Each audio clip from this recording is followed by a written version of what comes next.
Praise the Lord, Sarah.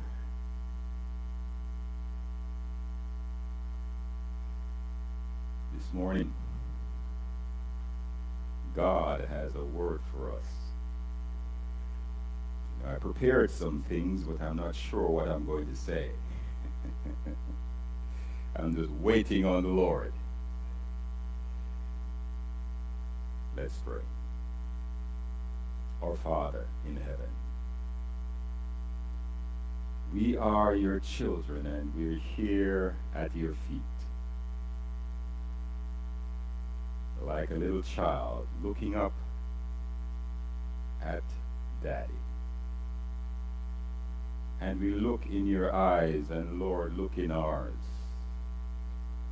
And see what the desires are. And satisfy them in your will. I praise your name. Amen. Retreating to Egypt. God has been wonderful to his people. In the book of Exodus, see, God called a special people. They went down to Egypt because there was a famine in the land. After many years in Egypt, they went into Egypt as free men and women.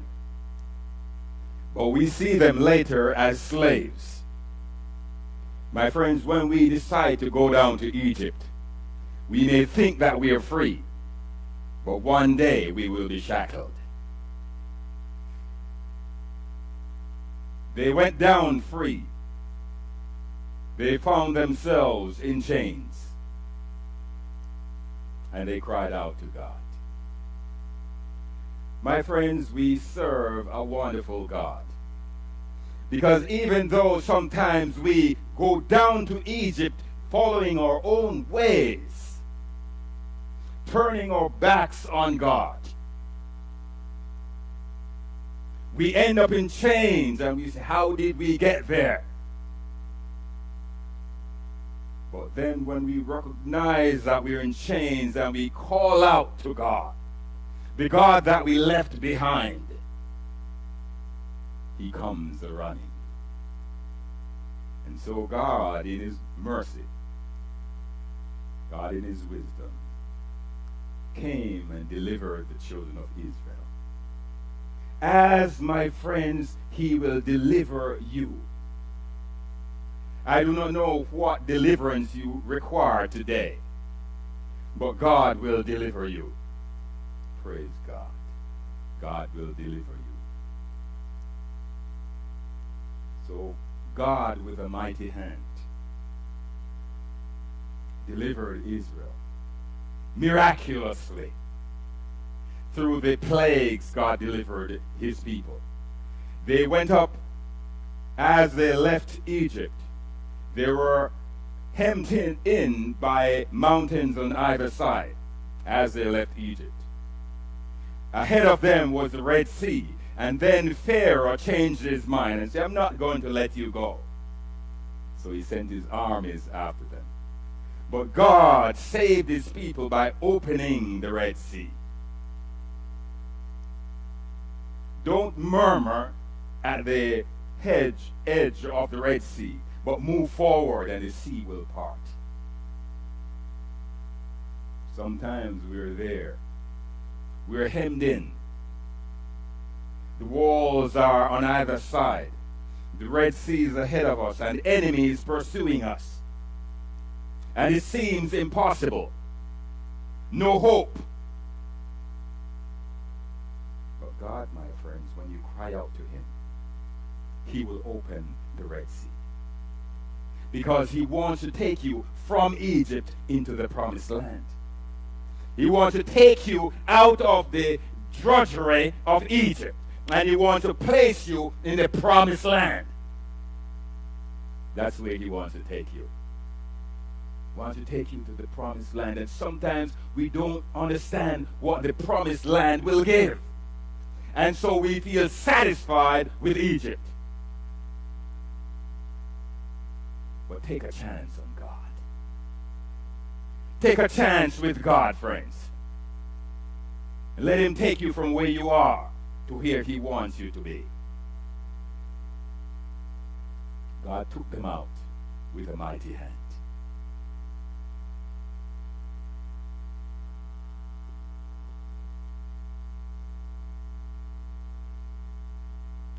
Then we see, with joy they came out of Egypt.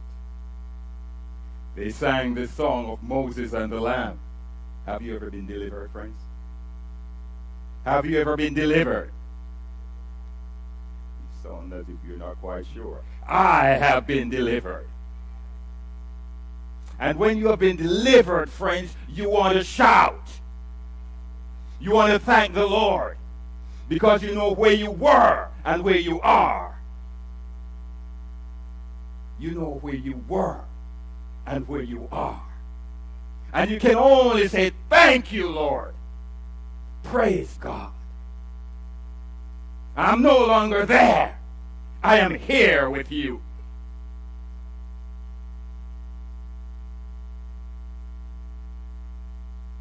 Then when we get here, you start enjoying the joys of the Lord. Some problems prop up. In Exodus chapter 14, children of Israel had a problem. And this, verse 11, and they said unto Moses, because there were no graves in Egypt. How did they get back there? God delivered them from the chains and the bondage of Egypt. And now they were experiencing some stresses. And they said, they complained to Moses. Because there were no graves in Egypt, hast thou taken us here to die in the wilderness? Wherefore hast thou dealt thus with us to carry us forth out of Egypt? Is not this the word that we did tell thee? Leave us alone. My friends, a lot of times we're in Egypt. Someone comes to save you and says, leave me alone. I don't want to leave. I'm enjoying it too much. I don't want to go. This is what children of Israel were saying to Moses. As the plagues were happening and the Egyptians were putting more and more pressure on them. They said, Moses, leave us alone. But Moses had a mandate from God to save his people. You and I, my friends, have a mandate from God to save the world. To save your neighbor. To save your co-worker.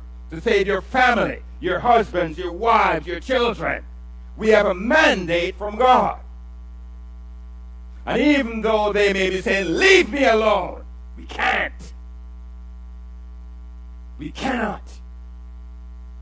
Because the mandate is from God.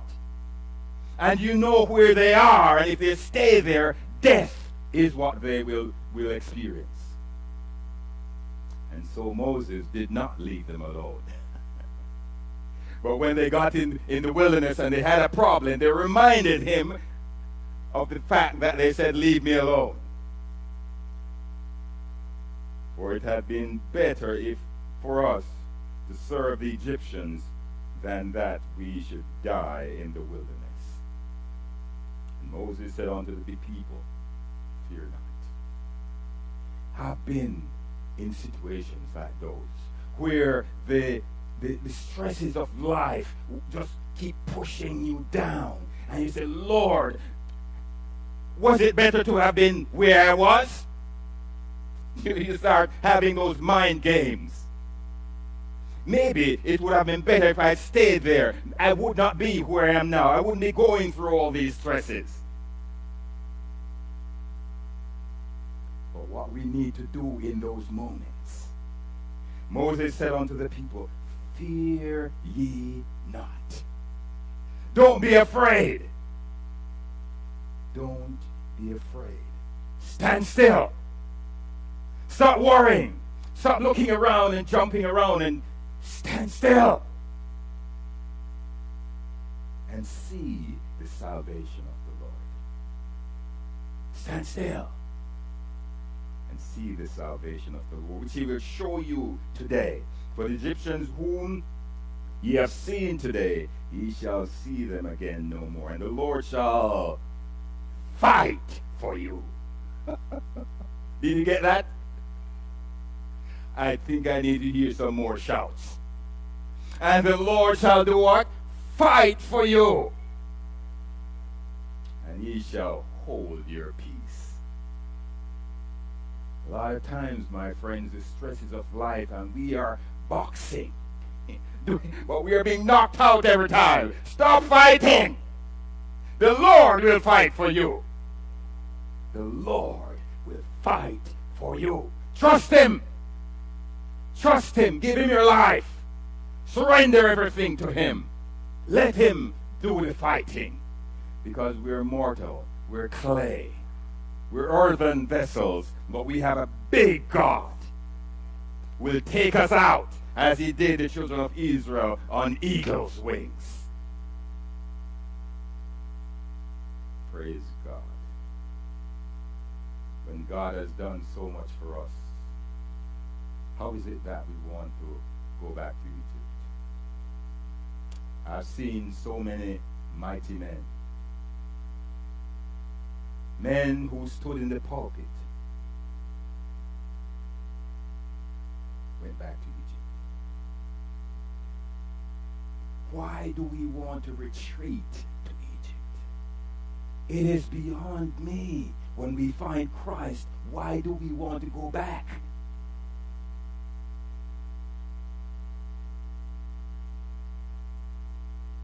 God has called us, as in Exodus chapter 19. Let's turn our Bibles to Exodus chapter 19. And we look at verses 3 to 8. Because this is what God wants of us.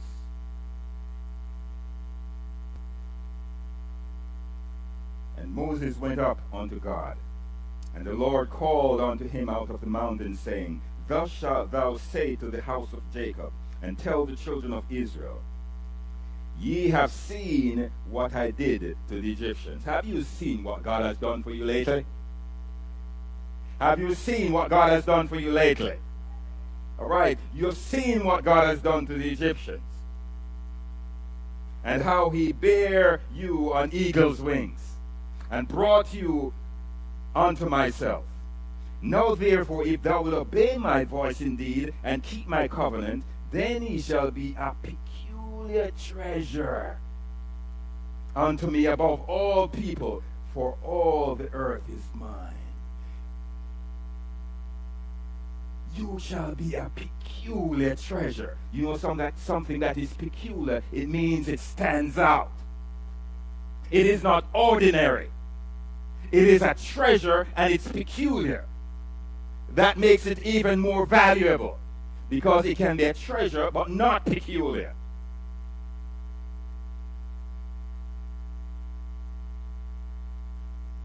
And ye shall be unto me a kingdom of priests and an holy nation. These are the words which thou shalt speak unto the children of Israel. And Moses came and called for the elders of the people, and laid before their faces all these words which the Lord commanded him. And all the people answered together and said, All that the Lord hath spoken, we will do. And Moses returned the words of the people unto the Lord. When last did you say that? All that the Lord has spoken, I'm going to do. This morning we saw a young man, he said that. All that the Lord has spoken, I'm going to do by his grace. That's why I went into the baptismal pool. This morning, can we say that? All that the Lord has spoken, I'm going to do. I'm going to walk as God wants me to walk. He wants me to be that peculiar treasure. He wants me to be a nation of priests. That's what he requires of us. That's what he requires of you and I. To be a peculiar people. To be a nation of priests who will intercede for the world. That's where God wanted his people. But in Ezekiel chapter 22, Ezekiel chapter 22. We see a different picture. Verse 17. And the word of the Lord came unto me, saying, Son of man, the house of Israel is to me become dross.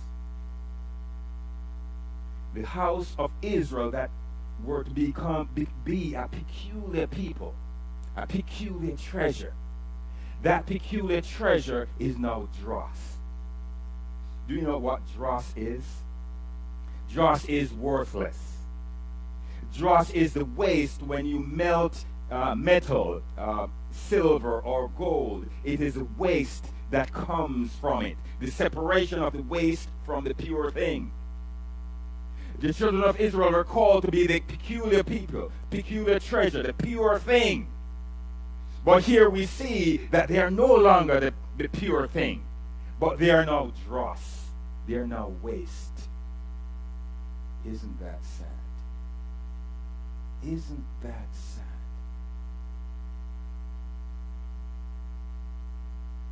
All they are brass and tin and iron and lead, and in the midst of the furnace they are even the dross of silver. They are worthless. Oh, friends, how could a people that saw the mighty hand of God now become worthless? Because they have retreated to Egypt. What God wanted them to be, they're no longer that.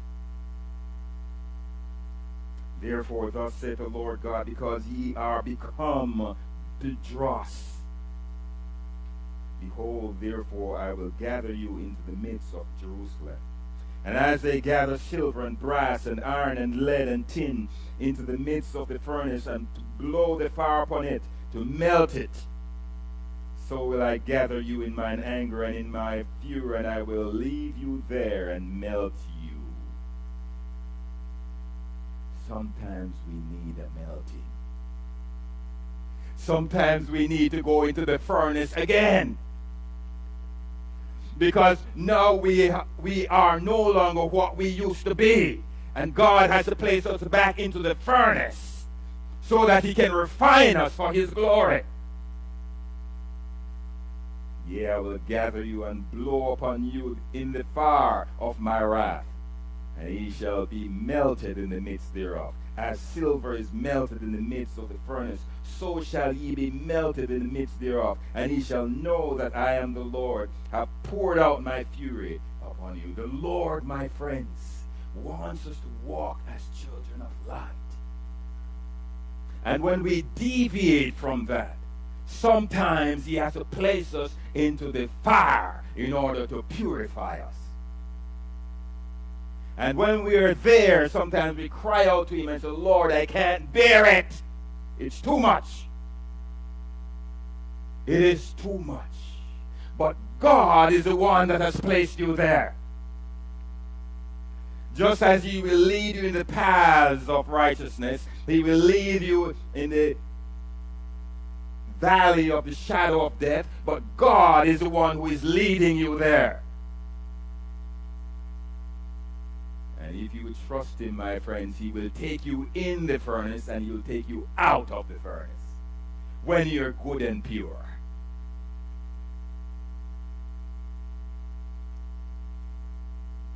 Let's look at Lamentations chapter 4.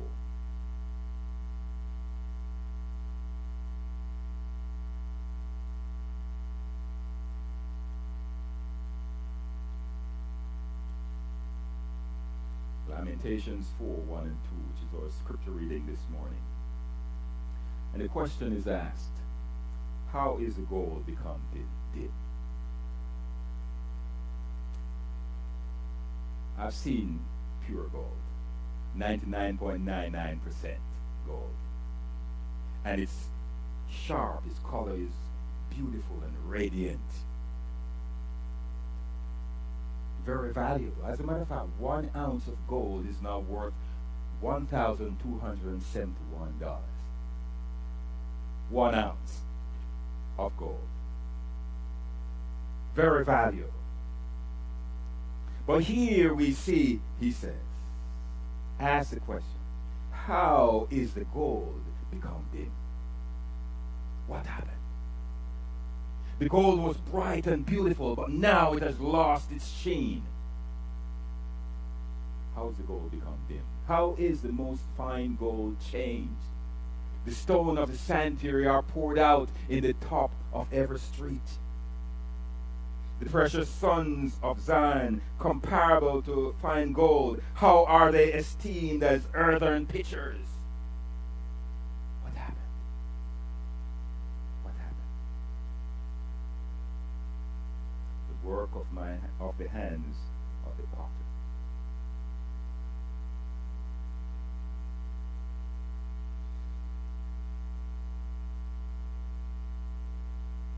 Do you know that in the church, even in the church, there's deterioration, spiritual deterioration. There's spiritual degradation. We need to get back to the old-time religion. We need to get back where people dress modestly to walk into the house of the Lord. We're not going to the club. But he says, come as you are, and when you hear the word of God, God will change your life. There has been a spiritual decline in God's church. It's not what it used to be. Spiritual fall from a high level of spirituality to a low level of spirituality. And God is calling his people back to where they were. This past Wednesday night, we looked at filling in the gap, building up the hedges, because they are broken down.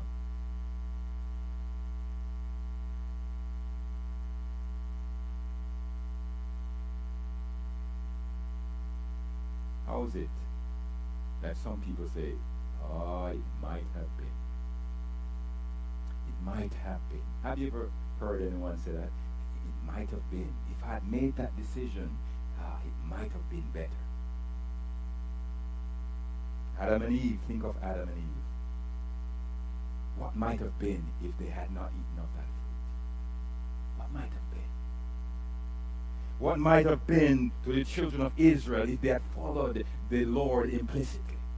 What might have been? There would be such a bright light to the world. I believe we would all be celebrating around the throne if they had been faithful.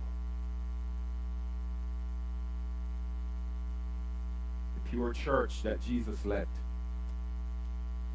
As we studied last quarter about church in Galatia, how people came in and caused the church to lose some of what it had. What might have been if that pure church that Christ had left had remained pure? What might have been? But we see the church becoming the black horse of compromise. Do you know, my wife told me this statement that she heard, I think, at work. What you allow is what you promote. How many of you didn't get it? What you allow is what you promote. Many times in the church things are going wrong and we don't say anything and we allow it. Even though in the corner we're saying, that isn't right enough. But we're not saying anything. What you allow is what you promote. And before long, what you allow will be the norm. What you allow will become the norm. My friends, God's people should be vigilant. Stand for righteousness. Stand for truth. Even if you're the only one, even if everybody hates you. Stand up for what is right. That's the type of people God's looking for. Men and women, young men, old men, men and women who will stand for what is right.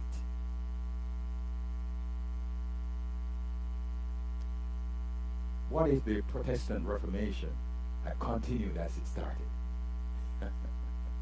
You know, at the end of this month, October 31st, we'll be celebrating the 500 year of the Reformation, and on the 28th I'll have a sermon on that. But if we recognize people are no longer protesting, who want to go back home to Egypt. No, God has raised up a remnant church. And we believe that we are the remnant church spoken of in Revelation chapter 12, verse 17. The devil was wroth with the woman and went to make war with the remnant of her seed. The woman is reflective of the church. But we see in Revelation chapter 17 that this woman was riding upon the beast. So this woman has now conformed to the beast. And all that is left of God's people are that small remnant. The remnant. No, this remnant that we say that we are, how are we doing? In Genesis chapter 2, 23 to 25, we see the children of Israel were in bondage. And they cried out to God. Let's read it. I'm going to read it in the New Living Translation. It says, years passed, and the king of Egypt died, but the Israelites continued to groan under their burden of slavery. They cried out for help, and their cry rose up to God. God heard their groaning, and he remembered his covenant. He remembered his covenant promise to Abraham, Isaac, and Jacob. He looked down on the people of Israel and knew it was time to act. Remnant, my friends, we need to cry out to God. Because it is time. God is going to look down and say, it is time for me to act. It is time to act. Look at the world and what is happening in the world. How can we see what's happening around us and not say it is time for God to act? As a matter of fact, God is already acting.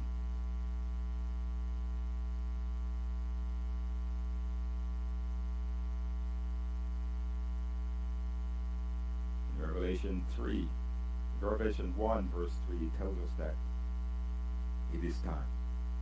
Let's read it. Revelation 1, verse 3.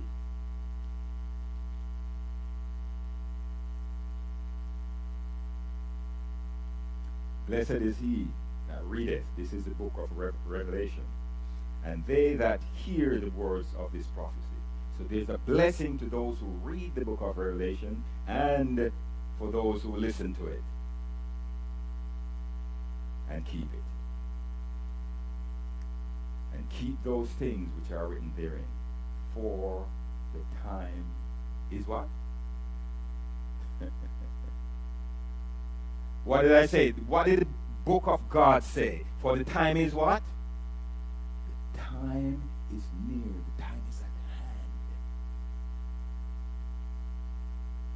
hand. And if we go through this book, as we did earlier last year,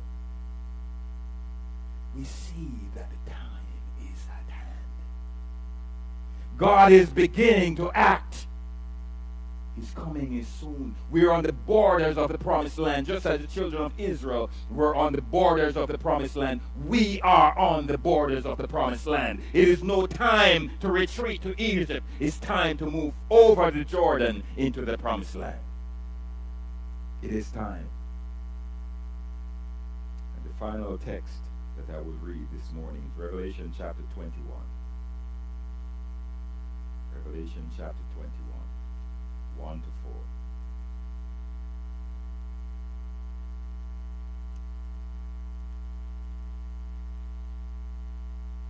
And I saw a new heaven and a new earth. For the first heaven and the first earth were passed away, and there was no more sea. That, my friends, is what I'm aiming for. With all the things that are happening, this is what I'm aiming for. I saw, John said, a new heaven and a new earth. I want to see the new heaven and the new earth. How about you? Don't go back to Egypt, friends. Because if you go back to Egypt, you will not see the new heaven and the new earth. You will not be a part of it. For the first heaven and the first earth were passed away, and there was no more sea.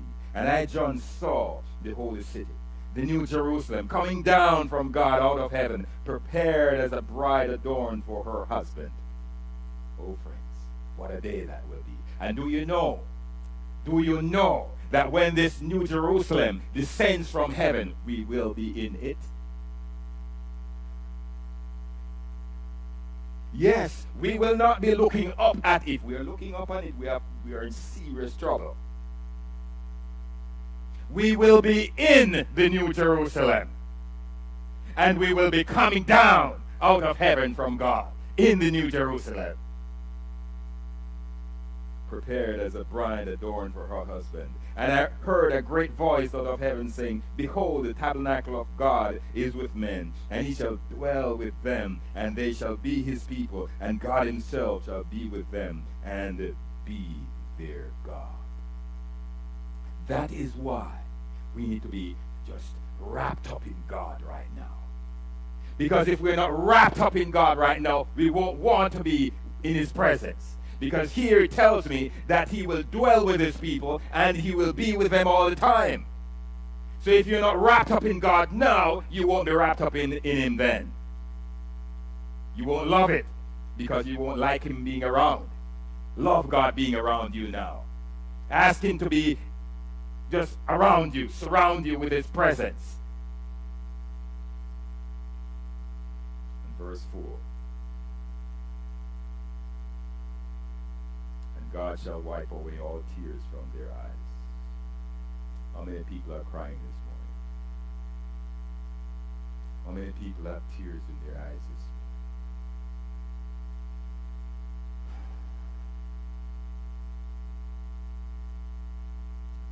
morning? And there shall be no more death. There shall be no more sorrow. There shall be no more crying. Neither shall there be any more pain, for the former things are passed away. Oh, friends, don't go back to Egypt. I'd like the praise team to come forward. We're going to sing a song. God, in his wisdom, has given us his word that he has gone away to prepare a place for us. And if he goes, he will come back to take us to be with him. This morning I want to ask a question. Who would like to be in God's presence when he comes? Who would like to be in God's presence when he comes? If you want to be in God's presence, let's make a big crowd at the front here. If you want to be in God's presence when he comes. All those who want to be in God's presence when he comes. Let's have a big get-together party right here.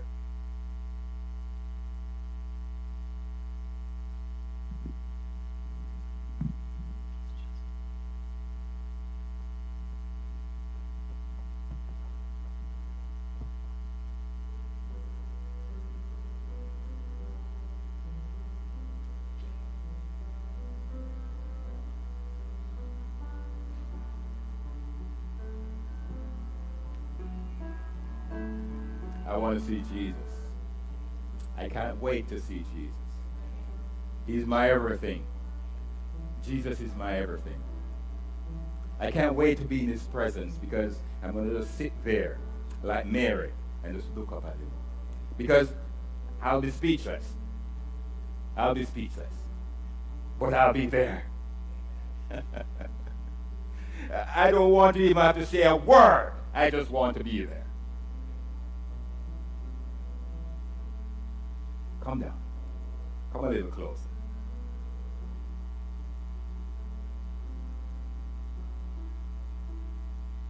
Word of the Lord is reaching out to us this morning. We want to come just as we are. Just as we are, I want to come. Because I know that if I try to take off this filthy garment, there's still another one underneath. I take that off, there's still another one. But I want Jesus to take off my garment and to give me a change of garment, his robe of righteousness. This morning, we're standing together. And we all want to see the face of Jesus, don't we? Amen. We all want to walk on the streets of gold. I want to just sit at the river of life and drink. Sit at the tree of life and eat. Because, there will be a fruit every month, a different fruit. In Jamaica, my aunt has a mango tree that has different varieties of mangoes on the same tree. But on the tree of life, there will be a different fruit every month. And it will be delicious. I will want to eat of it. And we will grow up in the Lord. So this morning, I want to ask, is there one here who was strayed away maybe? And he said, today is the day when I want to commit my life to the Lord. Because I want to see the face of Jesus. Let me see your hand if you're, praise God. Praise God. Praise God. Who else? You're strayed away maybe. But today is the day you want to say, Lord, I want to make things right. Like the prodigal son, he remembered the love of his father and said, I will arise and go to my father. This morning, you're saying, I will arise and go to my father. Just make me a hired servant. But when the father saw him, father rushed out and hugged him, gave him a change of raiment, made him his son again, made him his daughter.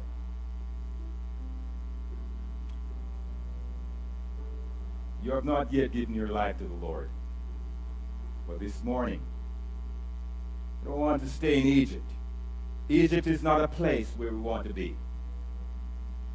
You want to maybe have Bible studies. Get yourself right with the Lord. Going to the baptismal pool together. Let me see that. Praise God, Stacy. Who else? Praise God. As you contemplate, let us sing this song. And after the song, we'll have prayer for all of you.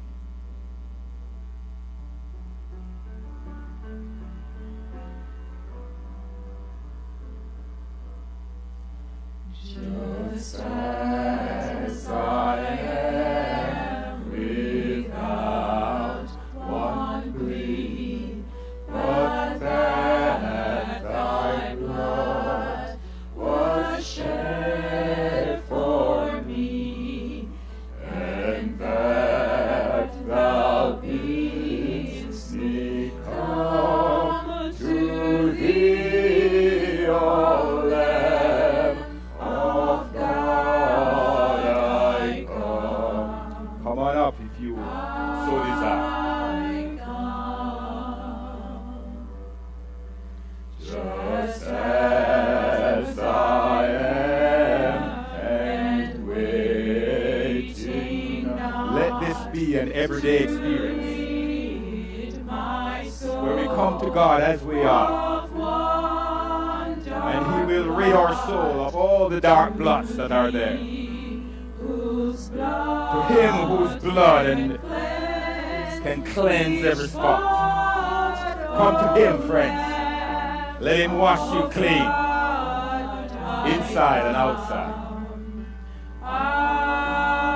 Do you want to come?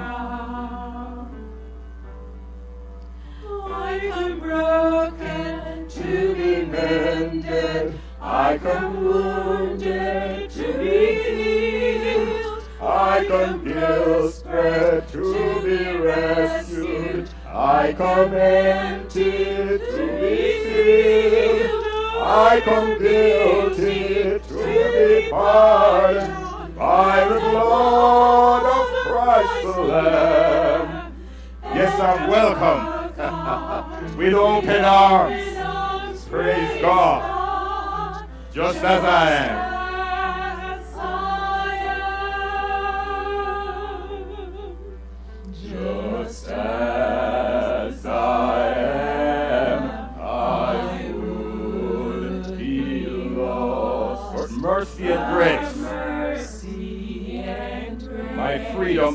my freedom bought, and now to glory in your cross, O Lamb of God, I come.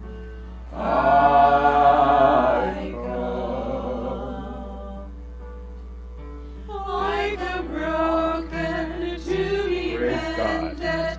I come wounded to be healed. I come desperate to be rescued. I come empty to be filled. I come guilty, my friend, to be pardoned. Praise God. By the blood of Christ the Lamb. And I'm welcomed with open arms. Praise the Lord. Just as I am. I come broken to be mended. I come wounded to be healed. I come desperate to be rescued. I come empty to be filled. I come guilty to be pardoned by the blood of Christ the Lamb. And I'm welcomed with open arms. Praise God, just as I am.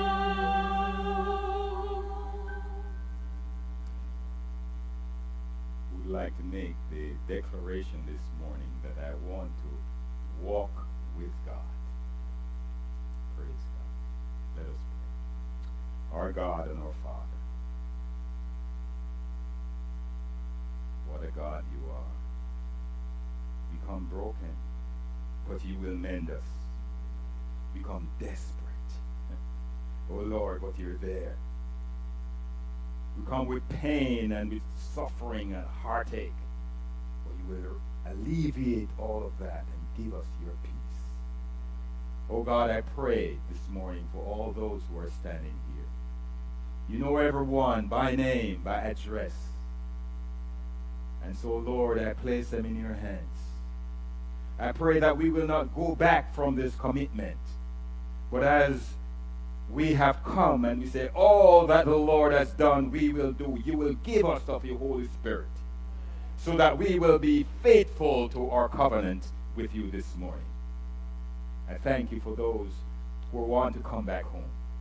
I thank you for those who want to walk into the watery grave of baptism. I thank you for all of us who are here this morning. And may none of us be absent from your presence on that glorious day. I praise your name because we serve a living God. We serve a powerful God. We serve the God of all gods. So I thank you. Give us victory. Give us freedom from what holds us down. Break the shackles, Lord, and set us free. I thank you in Jesus' precious name.